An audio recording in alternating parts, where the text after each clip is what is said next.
Welcome to This Happened Once Before, a conversation between generational Phish fans. I'm your host, Bill, and this week I'm joined by Joseph, who got to see his first show in Chicago about a month ago. We discuss how he got into the band, what he loves most, and then we dive into the show from July 21st, 1991 at Arrowhead Ranch. Thank you to Joseph for participating. His musical knowledge, fun energy, and passion for the band made our time together easy. I'll share my thoughts on the show Joseph suggests before the beginning of next week's episode. So enjoy this episode as we look at Phish's concert from July 21st, 1991 at Arrowhead Ranch, Parkville, New York, on This Happened Once Before podcast.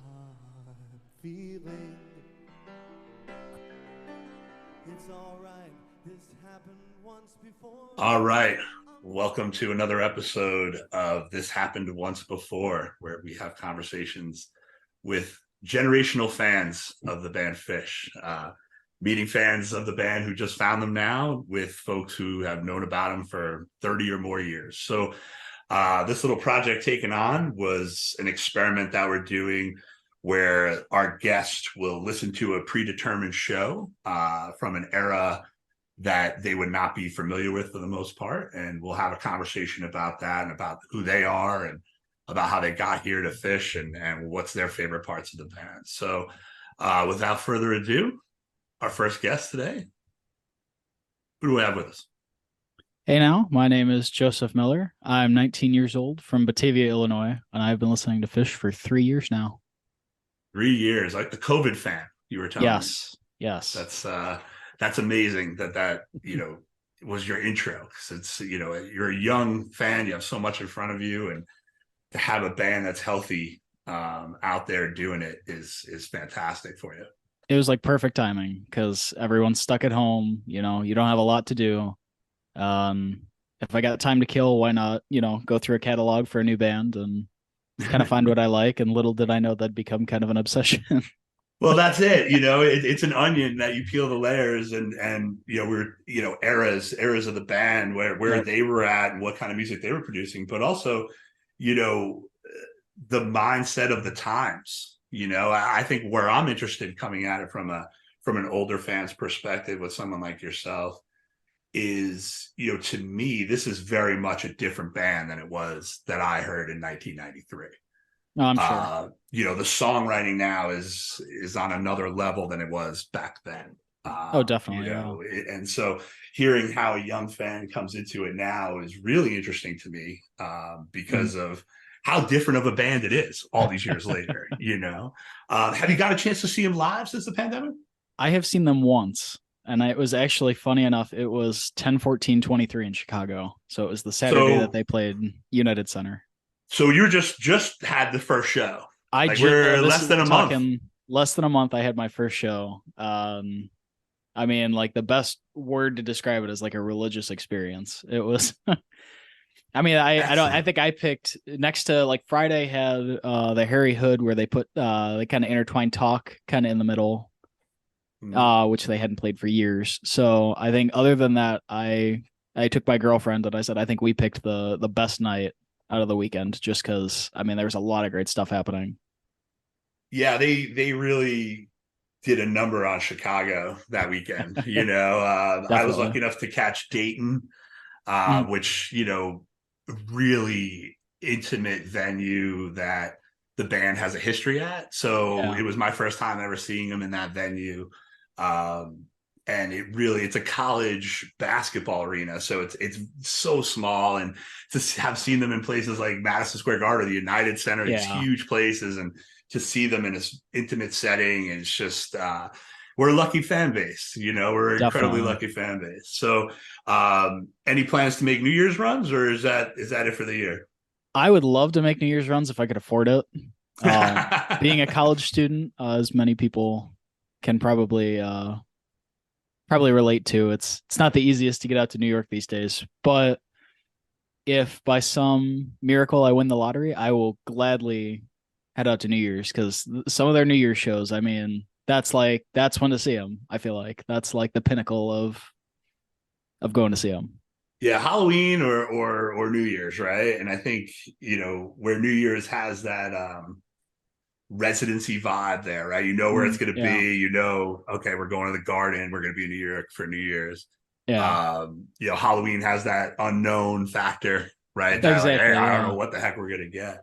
I don't know what we're Uh, getting here, but yeah, but that's the best part of every it's night, bound to be right? good. Exactly. Yeah. Yeah, I always equate it to Christmas morning where you wake up and you're like, all right, I asked for some stuff. I don't know what I'm going to get. You always get one or two Exactly. things you definitely ask for and a whole Yeah. bunch of surprises. So, And um, that's what I loved about seeing him at the United Center was I went in and I had like a list of like, what do I want to hear? Am I gonna I kind of made like a small list of what I was gonna want to see. I mean, yeah, just like Christmas morning, you get a lot of unexpected stuff, but Trey pulled through. well, they all pull through. That's the beauty. I mean, that's that four-headed monster that is now the band is really just special. It really, I Yeah. mean, every other note, every other song, it feels like there's someone else taking the lead and really Yeah, showcasing their skills. definitely. Yeah, it's so great. So before we talk about the one, you know, this show that we're going to talk about today, how much have you dove into? You know, we'll call it, you know, that era of Phish, you know, early Phish from, you know, I think we're talking mostly 1988 to 1996. How much of that era are you familiar with? It kind of depends on year. I ran it like I would say 93, 95, and 96 are like my three go-tos that I know probably the most of their catalog about. 93 was just kind of a random one just because I stumbled across a bunch of tapes on Facebook one day and someone said, this is like spring 93. Give this a listen. So like Rift was kind of new. They're showcasing a lot of that throughout those shows. 95 and 96 were just pure. 95 seemed like, you know, when I first started getting into them, they're their best year of the 90s. It seemed like they were really hot. They really knew what they were kind of aiming for. 96 had the Clifford Ball. So I was kind of mid 90s is kind of where I'm more familiar with. Yeah, and that's, I mean, that holds a special spot in my heart. And I will say you're missing out on 94 if you haven't I've given. listened to a little from 94. Their Halloween Yeah, 94 is probably like one of the I best would I shows would I've ever listened to. highly suggest June of 94 specifically, but we could talk later about some other recommendations. But right now, let's talk about what we're here to talk about. What do you think is the best part of the scene? What do you think, you know, the thing that attracts you most to this thing that's larger than the music? Honestly, the thing that I always kind of looked towards for going to like my first show was I always heard, you know, you get a few sparse people that can be kind of rough to deal with at shows, but for the most part, it's a really welcoming fan base. That really showed when I was in Chicago. That I mean, like you would meet a lot of people who were just willing to talk. They wanted to share their opinions. My girlfriend and I sat next to a couple that was right next to us on set breaks. It was just full on conversation about, you know, what are you guys hoping for? You know, what do you guys do? Stuff like that. So I feel like the fan base is definitely calling. Yeah, I agree. I agree. You know, and that's essentially what I'm looking to get across on this podcast is these conversations that are happening during set breaks and intermissions. Hopefully not during the show, chompers, but you know, it's the beautiful part of this experience is when Yeah. this knowledge is handed down, when these conversations do happen. You know, I think we Mm. live in a, you had mentioned getting into the band during the pandemic, but a very siloed society, right? So when you Yeah. go out and you talk to people face to face and they're like, hey, check this one out, you know, and you're like, yeah, Mm. listen to this. This is amazing. It's a great experience. Definitely. So as Yeah. someone who has dipped their toe in the past and, you know, very into the present, do you feel like there's something that you missed of the scene? Honestly, I look back at a lot of the years and I kind of see like they were playing a lot more festivals. So that was the one that I mean I looked at most was I really wish that I know it's harder to pull off, but I'd love to see more festivals because I feel like you can really connect with people at that. And I look at they had a lot of gags like the audience chess that Yeah, I that was mean fun. Yeah, you're that was bringing fun. people together at shows like that. But there's a lot of stuff I can definitely tell it's changed over the years, and you know it happens with every band. It happens with time, but for the most part, I feel like the fan base has kept pretty the same, and I feel like everyone's really welcoming of the new fans. That's awesome. That's amazing to hear, right? And that wasn't necessarily the experience for a lot of folks my age who were getting into the Dead at the time, right? Mm. It was more of a, not necessarily that looking for to expand the knowledge base of the next generation. Yeah. It's kind of like, you missed it. Sorry, move on. And it's like, Yeah. should have been here when. Um, but I think that's the beauty of the band we listen to now, is that they're still bringing that energy Mm. on a consistent basis, Oh, where, definitely. Yeah. I'll call it mischief. Like, you don't know what you're going to get. I like that. Yeah. And I think that's where, as long as they're happy playing the 50 shows a year that they're doing, like, Mm. they're gonna have a happy fan base, like we're talking about here. Yeah. So As long as the band is happy, we're happy. that's it, right? Yeah, 100%, 100%. What do you think? What do you found? Pardon me, has been like the most overwhelming thing of trying to get into the band? Honestly, I think the biggest thing right now has just been the catalog. I mean, I'm 3 years into this. I've listened to my fair share of songs, and if I'm hearing something at a show, or if I'm, getting a live stream or something, I can kind of call it just based off of, the first couple seconds of the song. But especially for the new fans who are kind of getting into the live music, their catalog is so big, you don't know what you're gonna come away from. The thing that I think I looked at with the show I went to is they busted out "No Quarter" by Led Zeppelin, and it's been kind of prevalent. Zeppelin's? It feels like Phish's now, doesn't it? It does feel like it, and that's the thing. They do such a good. I mean, like, they have the vocals down. They had everyone in our section headbanging. It was Yeah. like perfection. But I mean, if you had put me in a position 2 years ago when I was just getting into this, I wouldn't have been able to catch Carini or, some of those live only songs that a new fan is just kind of just trying to get used to it. Their catalog is massive. So, I mean, 100% true. It's funny, as I've gone back and listened. I think I said to you that this is the first time I'm re-listening to the show in 20 plus years. mm, It's really incredible to me to how many of these songs are still in rotation. yeah. And said of any other band, it could be a very lazy statement. Mm. Like, if that was the Rolling Stones, you'd be like, yeah, of course it is. You know what I mean? Like, it's the same 4-minute version. I got it, right? But you're like, no, dude, this is a possum from '87 Yeah. versus, and you're like, oh, The way okay, it all right, evolves. Yeah. yeah. And I think that, and we'll talk about it more when we get into our show. You hear some things that I think evolved into Trey's solo band and Oh, other definitely. aspects that come down the line. So Yeah. yeah, the overwhelming aspect of all the things they do, that really is one of those things with Phish that getting into them is one thing, and then really going down the rabbit hole, you're down there quick, Yeah. and it gets deep fast. So Oh, um, definitely. let's jump into the second part of this, which I put this little questionnaire together and I'm glad you used this analogy that you had at your experience in Chicago about having this conversations with your neighbors, right? And I was trying Mm. to come up with questions that I feel like were organic to those conversations every time, like, and so I'm just going to run these down with you. Like, we're sitting next to each other at separate. If I went to Chicago instead of Dayton. Mm. Uh, so what was the first Phish song you ever heard? Free off of Billy Breeze, like the studio cut of Free. So that intro to the album. Yeah, that was like, you have that kind of fade in of the feedback from the guitar, and you're right into that punch from, you've got Phish on the drums hitting cymbals left and right. You've got a really pronounced bass from Mike. I mean, it's, for someone like me who was really, especially at that time, really into heavy rock, I mean, that resonated. Yeah, I haven't listened to it in a while, but in my head, the word "clean" Yeah. comes out. Like it just sounds like that whole album is just so clean. Like, it was, Steve yeah, Lillywhite, I think, beautiful. was the producer on that. But If I'm not I believe wrong, you're right. No, I believe you're right. Yeah. he did a lot of like the big albums out of the 90s. He was really, really pronounced as a producer. And so I feel like he kind of brought that like sense of kind of cleaning and polishing up the album. Cause I feel like everything before that was, I guess in the most polite way possible, it wasn't as like neatly organized. Well, I think, and that one was, I think they recorded that up in Woodstock. That might have been I the think so, last yeah. one.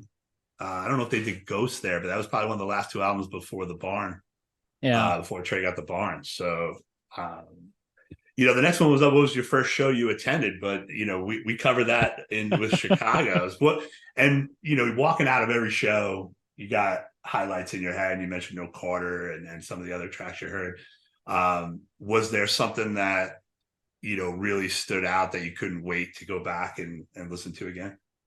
I'm sure my girlfriend loved hearing me talk about this the entire way down the stairwell, was the Split Open to Melt into What's the Use that they did, Oh because yeah. I mean that was kind of when I hit the moment of like, this is like the pinnacle of, this is what 3 years of listening to this band has built up to. Is one of my favorite of all time tracks, Split Open to Melt, which is one that I was really hoping they'd play. It was on my list for hoping they'd play it. They pulled it out, and in my opinion, I mean, that was like one of the best versions they played all year. Was it's not like a lot of the early 90s, mid 90s Split Open and Melts are kind of tame compared to this. I feel like there's a lot of soloing going on. There's a lot of pronounced like melodic soloing. By the time we hit the show I went to, I mean, a lot of it, especially in the stands, was just sound. Which I love. I mean, I loved that. That was like, for someone like me, I can pick out like, here's what Phish is doing on the drums, and I can kind of catch like Mike is kind of pulling off a little riff right now, kind of with the bass. So I mean, I was walking down the stairwell, like just blabbering on about, I cannot wait to listen to this. I'm going to go home tonight. I'm pulling up the Live Phish app. I'm sitting down. I'm listening to it. I think you have a patient partner like I do, who will let you start a podcast because they don't want to listen to you anymore. But no, who is by my side in Dayton. So, and she's into double digit shows, and she enjoys the band. I've caught it on XM radio in her car. When I haven't been in it, so I know she's just as guilty. Is there a show as you dove back into the back catalog that you didn't attend that has jumped up to like, that's my favorite show of all time? We were talking about, you said something about listening to June of 94. And I'm actually going to pull this one out because the one that I was just listening, I listened to this show probably more often than not, was 6/22/94. Is that OJ? I don't remember what the is that Milwaukee? It might have like been. an antelope crazy. The thing I pull from that, they may have played that. I can't remember the exact set list. What I'm thinking of this is they open up the second set with 2001, and then they go into it's like Mike's into Simple, into Catapult, into Simple, into Iculus, back into Simple, into Mike's, into Hydrogen, into Pog, and then The Man Who Stepped Into Yesterday, into Avenu Malkanu, back into The Man Who Stepped Into Yesterday. And it was all, that's probably 3/4 of the second set. When I first heard that show, I mean, that was like me hitting a point where I realized they can really do whatever they want on stage. They've got all this freedom that. Columbus, Ohio. Yes. June 22nd, 1994. It's so funny. I was just talking about that show. That is one of my favorite moments in a show I didn't attend that I hear on tape is Trey's cackle when they kick into Simple. Yes. And he goes, ha, ha, and then it's just like, and you just hear everybody just boom. Yes. And, it's funny, Columbus, that's where I live currently. So it's funny that it happened here. Unfortunately, I wasn't here at the time. I got to drive to Dayton. But, that really, they've always played Columbus strong. There's a show, I think 99 that may have gotten a live release. But yeah, no, that's a great show. Good standout. Yeah. The one I was thinking about was the night of the O.J. Simpson Bronco chase, which you're way too young to remember. I think I know what show you're talking about. But it's Milwaukee, I believe, a couple nights before that. So yeah, no, great 94 show. That is a standout that month. Yeah. Yeah, that's, I think, goes down as one of Trey's best months overall with that. If Yeah. you're looking for that Machine Gun Trey, he lives in June of '94. What's the show you recommend most to others? Typically it's 12/31/95. Their New Year's. That was the year they did the Gamehenge Time Factory Yeah. gag. That one I feel like when I first heard it, I was watching when they did Dinner and a Movie, when they Mhm. would live stream a show. I found it off that, and that was kind of it was my first time actually watching a full concert video. That's really the Came first time across you saw that. Phish. It pretty much, yeah. I mean, Yeah. prior to that, I'd only ever popped the headphones in, kind of listened to them, but now I'm seeing this is what they look like live. This is what they, apart from YouTube videos, stuff like that. And that show, I mean, when I look at it, it's a crowd pleaser. It's got my favorite Reba on it, or at least my one of my favorite versions. The whole Mike's groove throughout that, which gets cut off by the set break between second and third. You have, I think, if I'm not wrong, it's Mike's into a digital delay loop jam, and then they do the gag into Auld Lang Syne into Weekapaug groove, right into Sea and Sand, which was new that year from their Yeah, Halloween show. Quadrophenia. Yeah, I was Yeah. about to say, I remember like Drowned is amazing Yeah. from that show. It opens up the second set or the third set or I think something it was like the that. second set. Yeah. Yeah, and it's just like that arena rock sound that they have coming out of that, learning the Who is just filling the Oh, garden that definitely. night. Yeah. That might have been the first Garden New Year's. I think so. Yeah. That might have been the first year they did it. Here we are all these years later. What song you hooked on right now? It's been like Harry Hood has been my big recently. I don't know what about it kind of called me to it. The version off a live one Yeah. definitely got me into that because I'd been re-listening to that album for who knows what number of time. I was like, oh well, it's not a song that I typically skip when I'm listening to a show, but I guess I'm not paying attention to it as much. I mean, I'm going back now, and if that's in a show, I drop whatever I'm doing if I'm working on something, and it's Get your time to full listen. attention. Yeah, yeah, that's gonna get my full attention right now. Is what's your favorite studio album? I always said Rift, but the past year it's been Billy Breathes. Billy Breathes kind of took over. I don't quite know Yeah, what maybe sparked that, mindset, but right? Like maybe your mindset. I think that's a real time place album. I mean, yeah. especially for me, just my when it came out and all those types of things. But I think like it was when that real and Rift is that start of like the real. Oh, this is interesting songwriting. Hmm. And then all of a sudden these were pop songs. Yeah. These were structured songs that they were now all of a sudden be like, oh, that's three verses and some choruses. Okay. Yeah, no, I agree. I love that album. It's timeless. It's the American beauty of their catalog, I think, where you can. That's what I always said. I always said you have that kind of electric sound that they're bringing, kind of like the Dead brought from the 60s. But then you get something like, I always said the pinnacle being Swept Away into Steep Mm, was you have this acoustic, it's Trey and his guitar and a couple vocals into just a monster of sound. And you've got drum hits and cymbal hits. You've got sound effects and synth noises. It's such a seamless transition between the two. totally. Couldn't agree more. What's your favorite cover song? Favorite cover song? I'm gonna go Boogie on Reggae Woman. That's a good one. I think that I like Stevie Wonder, so I mean, first time I heard that, I thought, well, they did a pretty good job with the cover. That was off the Hampton Comes Alive Yeah, release. yeah. That was That was something else that Hampton Comes Alive release. I forgot. I almost forgot about that. I might have to do something those on shows that. were amazing. That was Yeah, that's getting jiggy with it. That's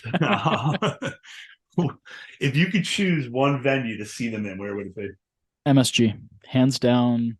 That's my goal is if I can hit a New Year's show at MSG, I will I will say that my Phish career has a complete ending. When you hit a show, not if, when it'll happen. I guess, yeah, that's true. It'll Yeah, happen one of these days. exactly. Listen, they're going to keep doing it. So they're as long as they can sleep in their apartments at night, they're going to keep playing New Year's at MSG.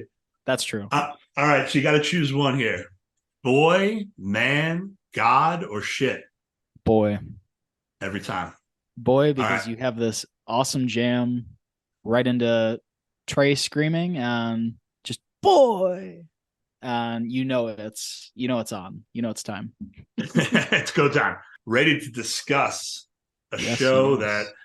I don't know if you were familiar with before, but an era of Phish, which is not discussed very much, in a year that I think has very much been, not pushed to the wayside, but there's too much to talk about that it's not a year Yeah. that people press. But this show specifically was one I felt stood out that year. Mhm.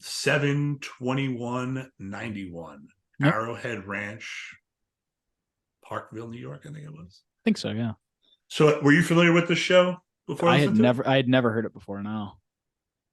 This was It's interesting going back and doing this project. This was one of those shows that there was a soundboard of that circulated Mhm. on tape, right? Okay, yeah. And Amy's Farm, which they mentioned at the end of this show, I wrote my Mhm. note down like, hey, Amy's Farm's next, a couple weeks, it's free for everybody, blah, blah, blah, was another soundboard that went around pretty quickly and Oh, was readily available. So, when we used to listen to tapes and there were some awful, you know, 10.0 versions with hiss and you can't hear anything, to get your hands on those soundboards were yeah. something else. That's got So honestly, I can say I'm probably kind of spoiled in that fact that, kind of, yeah, like now with 2020 forwards, you've got the live Fish app, everything's recorded soundboard. I have tapes that I'll listen to from I know a lot of the spring shows from this year. I listened to a lot of the tapes. Someone had put them out on Facebook. I listened to them, but I feel like, the 21st century with Fish saying we can put it all on soundboards and you can stream it now whenever you want, any show, anytime. I mean, I feel like and the compared to the video. early 90s. Yeah, and you get yeah, I mean, I can sit at home and do a couch tour for the whole summer. You did, we did, the world did, Yeah, right? Like, pretty much, yeah. that's, and they still do. And I think that's where, and they give you the little drug dealer taste on YouTube, and the next day you're like, that's what you missed. Sorry, should have jumped on. But I think that's where, when I started thinking about this project, I was like, okay, they have the whole thing at their fingertips, these high Yeah. quality recordings, right? Like, you're not having to worry about putting your ear up against something and being like, I think I heard Trey play that or something like that. Yeah, But I think that also, re-listen is one of those places that I definitely. spend a lot of time on. And there's a lot of great people out there who, I know Charlie Miller for the Dead does Yes. this a lot on re-listen. And I think I saw his name on some Phish shows on there. I I don't think know he if, was the one that did the spring stuff I listened to. so, I people think go he back put and it out. touch it up and everything like Yeah. that. Like, it's that love and care that we're talking about, right? The fact Yeah. that, somebody's like, listen, let me go back and touch this up. So what were your first impressions? My first impressions, I was happy to see that the Giant Country Horns made an appearance at the show because I feel like Fish with horns kind of it adds like another dimension to the music. It adds like a flair that I guess with my point of view was listening to Gumbo off of a live one. Um kind of being that like niche, it wasn't fully ingrained in their catalog by the time I was listening, to Fish. They had horns on that version, and most of the versions you hear, after that, you don't get a lot of the trumpet sound and kind of what adds to what I always said was like the New Orleans jazz style. So seeing Giant Country Horns on the set list, I may or may not have giggled a little, probably looking at it. So I was excited to see what they brought to it. Well, I think that feeling that you had was the same feeling that, I had, all those Hmm. years ago, was that like, oh shoot, get to listen to Fish with horns. This is great. And I think it was the spring of, I can't remember what year they did a beacon run in New York with the horns in April. I'm trying to remember what year it was, 92 to 94 or something like Hmm. that.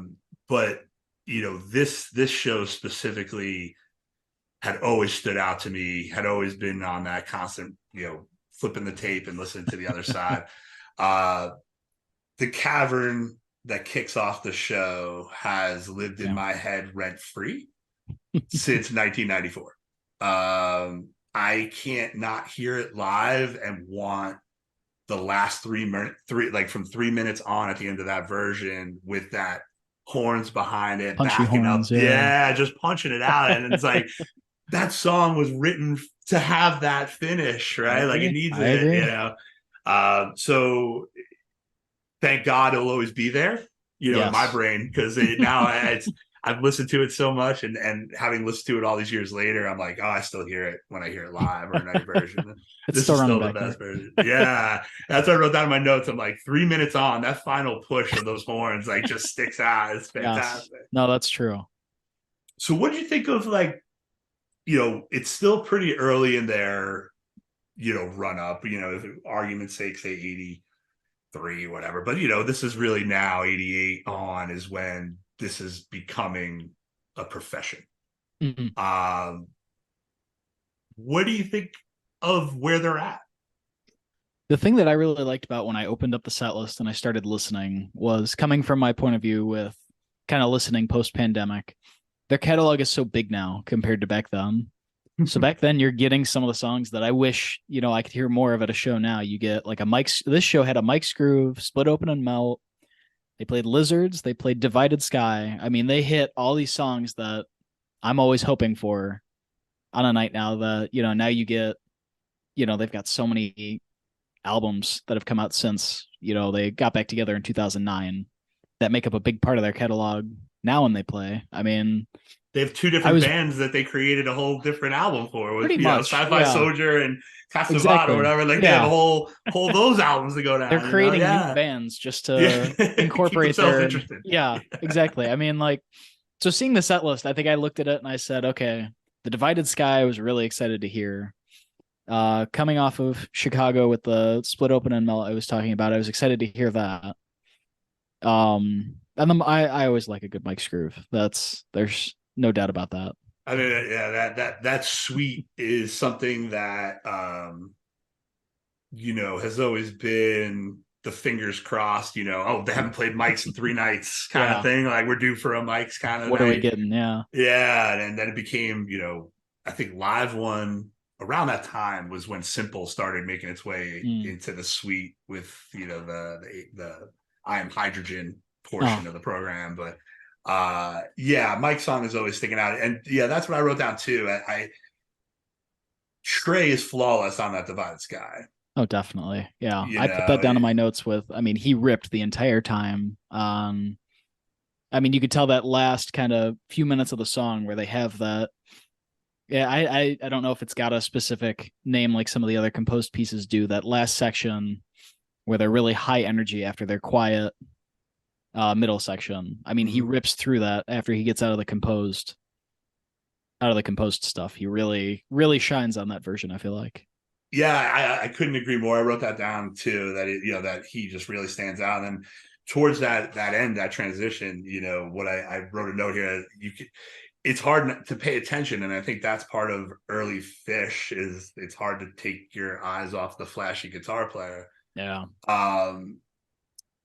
Mike and Paige are filling in really nice at the end of that Divided Sky, right? Like all of a sudden I'm like, oh, you're just getting screeched out, by this mix. And it's, we're talking about a 30-plus-year-old, coming from a tape probably.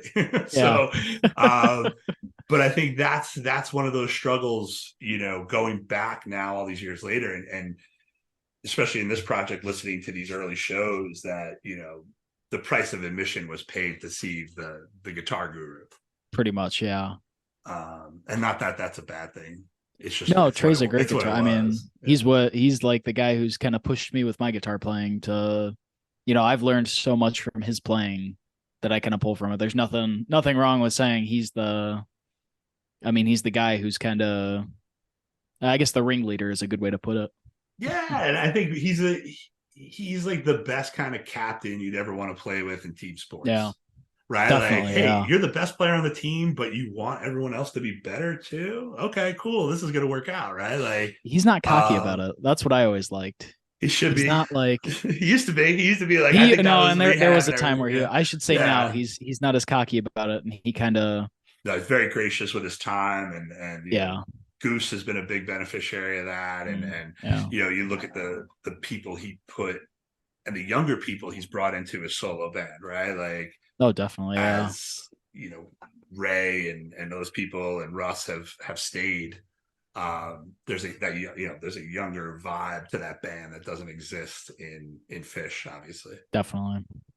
So it's Split Open and No, Melt. definitely, yeah. I wrote down Split Open and Melt as well. What I wrote down there was, and I should have went back and looked before we recorded. It feels very new.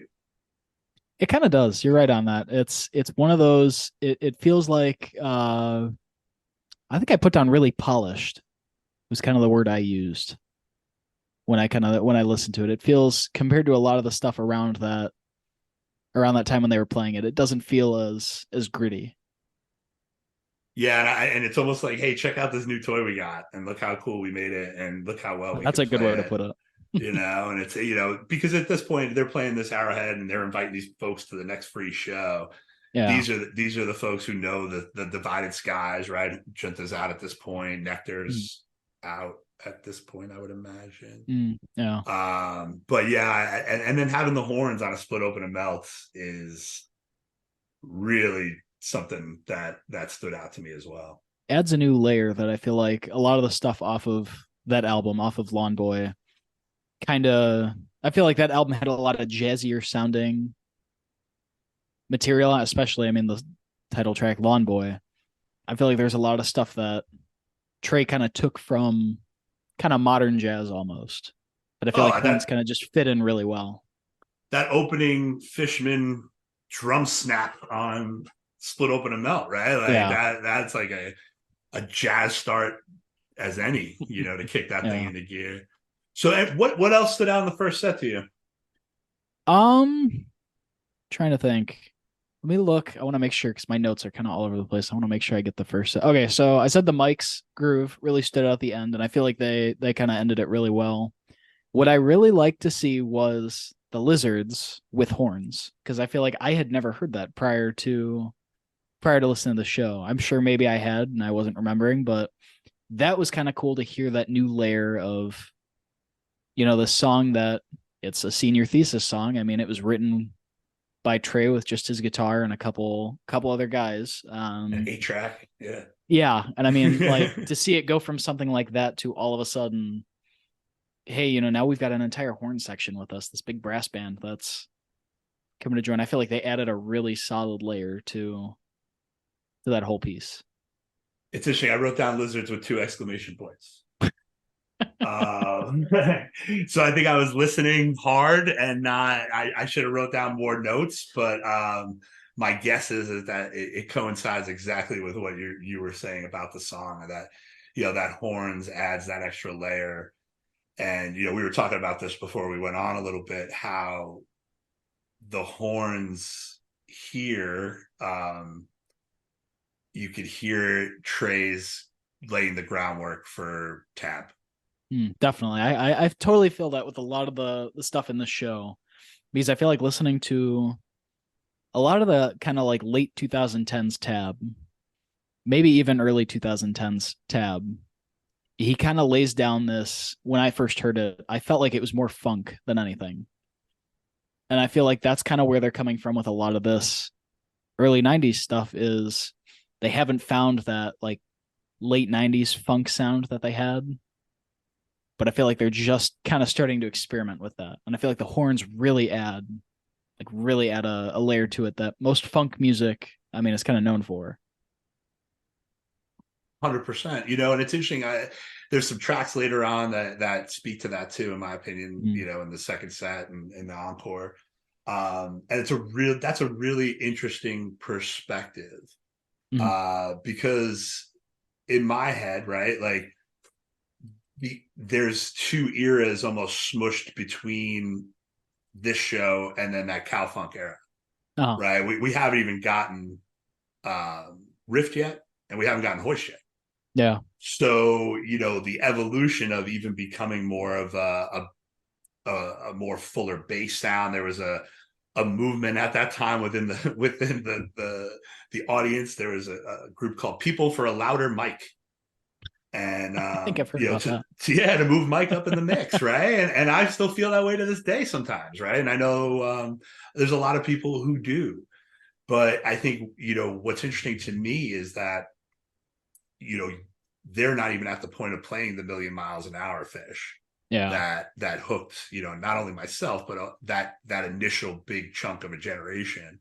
And then they get to the real like dirty cow funk, Sneak and Sally, that type of stuff, but that's a really great observation, that they're here, the seeds are planted as early as 91, with that mindset of like, hey, we, maybe we call it calf funk instead of cow funk. I could totally see that. Yeah. It's not all the way grown up. It's like we've kind of put down this foundation for, and I'm sure they didn't even know it at the time that was going to be their direction that they went. And the thing I kind of compared it to when I was putting down notes was, this is I think 6 years prior to like that Wolfman's in Germany that kind of took Wolfman's Brother from kind of this bouncy silly song to, okay, this is a jam machine that we do whatever we want to with this. That was like the Mark Thale Wolfman's that's off. I think it was off Slip Stitch and Pass. And that was kind of like the first time that they kind of said this could be kind of a funkier tune. And I feel like it lays down the roots for, in 6, 7, 8 years, we're going to be, experimenting with this kind of sound, and we're not going to have the horns to back us there. What can we learn from this? What can we pull away? Really interesting. That's a really good point, and I think what you just said there is something that it really jumped out at me, is that, and it was kind of a throwaway thing. You said Germany, but like the show we're talking about, they're playing some state park in upstate New York, and 6 years later, they're touring Europe. Oh, exactly. Yeah. Right. Like, so the tipping point, and you could say it was 12/31/95, whatever, the Plattsburgh, the Clifford Ball, whatever the tipping point was to, Bittersweet Motel comes out around that point. That they became this, hey, we're a state park band, to like, hey, we're going on tour in Europe. Right. And like the evolution there, that's a really great insight. So jumping into the second set, right. Short for current standards. I don't know if a 10-minute tweezer would make anyone happy now. 10-minute tweezer would be very rare to see today, especially considering they played, I think it was it earlier this summer they did that. It was like an hour and 10 minutes between tweezer right into simple.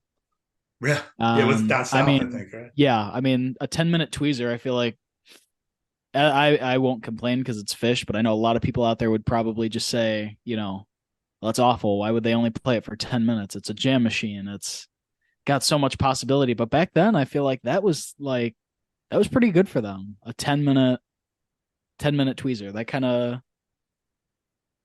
at least from what I've listened to, I should say. Yeah, I mean, and looking back at the show, right? Like the longest Lizards comes in at 10, Divided comes in at 12, Mike Sweet's at 15. So, it's one of the longer jams of the show, even, right? So it speaks to where they were at, their chops, at the time, and their mindset with the songs that they had in their repertoire, to what you mentioned earlier. They really used what they had well, I feel like. Because it was, what they had, compared to now, it was so sparse. This is 91, so they would have had, I think, about 2 studio albums at that point. And then you've got here and there a few, kind of live masterpieces that aren't, making those studio cuts. Kind of at the whim of Trey, which, they don't do this now. If there's a cover song that they want to learn for that night and pull out, they'll learn it in like a couple days, and they'll figure out. They learned Dark Side of the Moon on a bus ride. Yeah, they figure that out fast. It's, especially back then, they're really pushing to make that make that connection. So I feel like they really use what sparse material they had back then really well. Yeah, well said. Yeah, and I think Trey said it before they covered the White Album that they were the greatest cover band in America, right? Like They did so well they really covering so are, much. and they really are. They cover the way that they could take somebody's cover and then Mm. make it their own. And the one that stood out to me when I heard it for the first time, I was like, oh, this is a great new Phish song. And somebody's like, that's not Phish. Roses are free.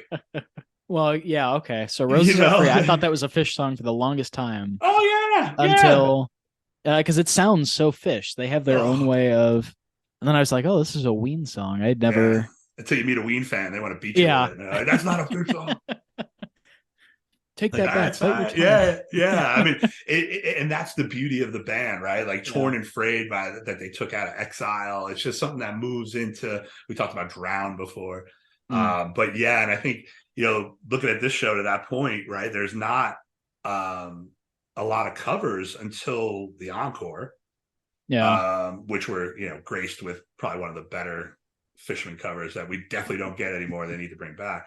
But I think interesting looking at the set list now is that I'd love to know the last time Tweezer and then into I Didn't Know, which is Yeah. a really weird transition, almost like they wanted to get an a cappella song in. Runaway Jim, you mentioned songs that weren't on albums. Yeah. Runaway Jim has And always been a favorite of mine. it's the first Phish song I ever heard. Oh, really? And yeah, I had a really awesome, unique experience where I had never heard a note of their music until I walked into the concert. So they opened with Runaway Jim that night. So that was the first song Okay. I'd ever heard. And so I've always had a special spot in my heart for that. But that's one of those tracks that, never made it to an album, still Yeah. in rotation. How deep down the rabbit hole do you got to know a song that's not on the album that everybody knows. Back into that jazzy, mindset of Lawn Boy. Lawn Boy with Horns, I actually really enjoyed because I feel like, I mean, that kind of defines my idea on like the jazz side of that album is this really slow swung. It's got kind of a like early 70s jazz kind of vibe, I feel like. Not too experimental, but kind of messing around with it. I feel like adding horns to it was probably one of the coolest things I heard off of the show. I mean, a rock band doing a piano bar song is Oh, fantastic. exactly. Yeah. I think that's the beauty of this band is that wink sense of humor that Oh, definitely. you have to be open to, and if you're not interested in people bouncing on trampolines, you're not gonna enjoy your time, right? Or Exactly. playing chess. That chess you mentioned earlier. That's such a nerd cool thing to do You'd that never see that with another band. they couldn't think of it. They would never think of it. And it was so organic because they were just playing a lot on the bus. And they're like, oh, Yeah, we should play the audience. Like just so open to that experience of, hey, let's just give it a shot, right? Let's do it. exactly. And they've done well with it. So the Lawn Boy definitely speaks to, that undercurrent of the Giant Country Horns being a big part of this show. Into an early sloth. Yeah, and that one also kind of stood out to me because I feel like the first sloth I ever heard was 12/31/95. And I feel like this is 4 years prior to that. They're bringing just as much, if not more, energy to this version. Bringing something off Gamehenge like that. I mean, a lot of the Gamehenge stuff, which they don't play as often anymore. I mean, this track always kind of spoke to me. I always thought this one was a fun one to hear. The lyrics are funny. The way that they can be so connected through it all. There's a lot of stuff that they have to be right on their time with it. I mean, you can't mess up on it or it's gonna start to fall apart. And I feel like 91, they're really strong. They're still all young. They've got it down. Yeah, I think that the sloth is kind of like McGrupp, right? Like Yeah, it's not one that's like a heavy rotation Gamehenge song. So when you get it, you're stoked to hear it, and it's got a nice rock and roll, build up to it. definitely. The opening guitar of the sloth, just here we go. We're getting back into Gamehenge. Yeah. Perfect, Esther. Yeah. I think this is probably one of those that they can play with their eyes closed at this point. That Oh, definitely. drunk bar crowds were shouting for. Play Esther. Definitely a fun one to hear. Listen, I love it. I think it's like this perfect microcosm of the potential of the songwriting that was there. That's a really good way to word that, because originally when I first heard it, I wasn't completely sold on it. And I don't remember what show it was that turned me onto it. They played it, and all of a sudden I kind of realized this is a lot more than, what I was originally getting from this. This is like a Yeah, lot it's more than what dark. they. Yeah, It's no, dark. definitely. Dark Fish is best is fish. good. Yeah. Okay. Yeah, there you go. I was thinking about that before when you were talking about the what's the use in Chicago, and I saw them at Star Lake this summer, and they went into I saw it again. Oh shoot, whatever it was, and I was like, Dark Fish is best fish. I was like, this is what we need more of. It Look, is. When you really think about it, you look at some of the shows where they'll play like a really gritty Carini is the one that I always turn to with that, and they'll really play that out, kind of mess around with it, and all of a sudden that was kind of my turning point when I realized Dark Fish is really, really good, and I feel like a lot of like newer fans won't discover that as fast as I did. So I feel like I was kind of lucky in that regard.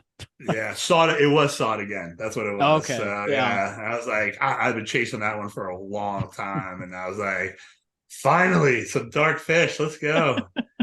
I'm all for love and light, but every now and again we gotta head to the darkness because Yes. there's been some really good jams that live in there. Yes. Yes. So then we get AC/DC Bad Contact, which Yep. I have here. The horns on AC/DC Bag are fantastic. I agree. It just adds so much. And I feel like they brought a lot to the Contact as well. They were really playing off of, kind of comping off of what Page was playing. A lot of his part off of Contact. You've got that higher end of the piano. Kind of what he's playing. What do you want to get? Like the accompaniment kind of on that side. Kind of that initial jam. They really add flavor to it that I feel like, not that I have anything against Contact. I've always liked that song. I've got a funny story behind Contact with, getting into a bit of car trouble. But I mean the Giant Country Horns add a lot of flavor to it that I feel like in the 89 shows that I've listened to and 90 shows, Contact doesn't really have. I feel like it took them a while to kind of learn what they wanted to do with it. Yeah, I don't think it's a song it's on. Anybody's like, I hope they play Contact tonight. I really hope they play Contact tonight. Yeah, I'm like, oh come on, dying for Contact. Yeah, I've hopefully never they put heard it in the anyone say that. encore too. But I think it goes back to the tongue in cheek aspect of the music. Yeah. Are you willing to play? Are you willing to play along? Right, and I think that's like where a lot of people who don't go down the rabbit hole, it's like, all right, well, I don't want this in my music. Like, I don't need this, and you're like, well, you're missing out, man. Like, this is exactly you're missing out. So I agree. That was the very unique AC/DC Bad Contact suite that you normally don't get. But with the horns makes it something different, that it stands out than it would be on any other set list for sure. Yeah. Up next, the greatest 3 minutes in rock and roll. It's much like I think David Lemieux said about the Grateful Dead and Big River. Like, there's never a bad version of Big River. Yeah. There's never a bad version of Tweezer and Prod. Oh god, Twee Prize has had. I honestly think them pulling that out at the end of their New Year's show. I think it was 2019 when they did Send in the Clones. Mm-hmm. I feel like that was probably one of my first times realizing how much energy that brings to the end of a show. And seeing they put that right at the end of the second set on this show, I mean, I got excited because before I ever listened to the show, I said they're playing Tweezer, which is one that I will always chase until I get it. And I said, with most tweezers, you get a Twee Prize. I'm holding a high standard for this when I went into the show because this was an early one. I mean,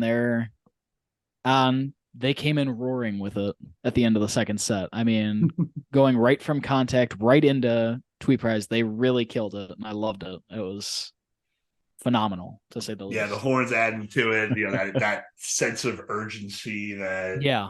comes from, just like I said, the greatest 3 minutes in rock and roll. I don't have one of my buddies said it to me one time, and I was like, yeah, that's exactly what Pretty that much, yeah. is. Yeah, that's pretty much what it is. Yeah, The and pinnacle. forever, I will steal that forever. You know, so they wrap the show, right, and it's so informal. Like back, you could just feel the informality of it all as someone who they barely know jumps on stage for the encore. Mm.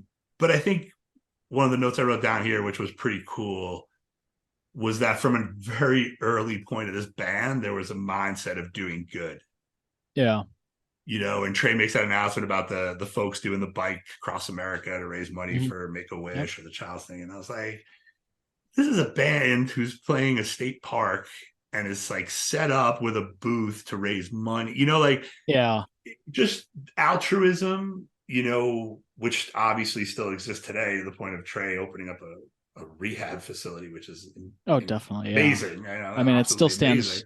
I mean, the whole Water Wheel Foundation, Right, right, all of right. that, And it's it just, still entwined in their music and their personalities. oh, for sure. I mean, even down to, the bringing Derek trucks up this summer, Yeah. that was probably one of the most special things that, people could witness this past summer. But that was definitely a favor for the people of Vermont, right? To raise more money. Yeah. So to hear that altruism was there from the go before, who knows how much they were making per gig at this point, right? Oh, yeah. Like, they're hauling their own gear probably still. That cover of the album, and Trey and Paige are carrying the piano across the street. Yeah. I mean, they're doing it all themselves. They don't have as big of a crew as they do now. Oh, that's for sure. That's for sure. I don't even know if CK is there yet. Mm.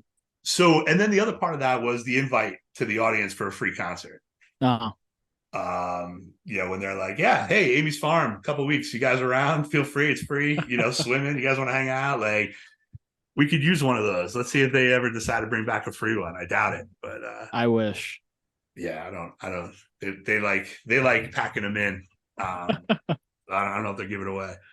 And then to the funky that you had mentioned earlier, really funky gumbo. Yeah. The thing that I was just talking to my dad about this. This is gonna sound so off topic. The new Buffett album that came out, Jimmy Buffett. My dad and I are both pretty big. My dad more than me, but both pretty big on Jimmy Buffett. And the first song on his new album that came out was called University of Bourbon Street. And the whole thing is, I mean, it's New Orleans jazz. It's with the Preservation Hall Oh, that's jazz band. fantastic. Yeah. And so my dad and I were in the car listening to it. And I said, the horns on the Alive One Gumbo is what really pulled me to it. Was it sounds like New Orleans jazz. It's got that kind of towards the end of it, they get that Breakdown. droopy, sloppy breakdown that they Yeah, do. And I yeah. said, that is what kind of to me always defined it. What I always wanted to hear out of Gumbo. So I honestly, like, knowing that the horns were going to be at the show and seeing that for the encore, I was, more than excited for that. Very cool.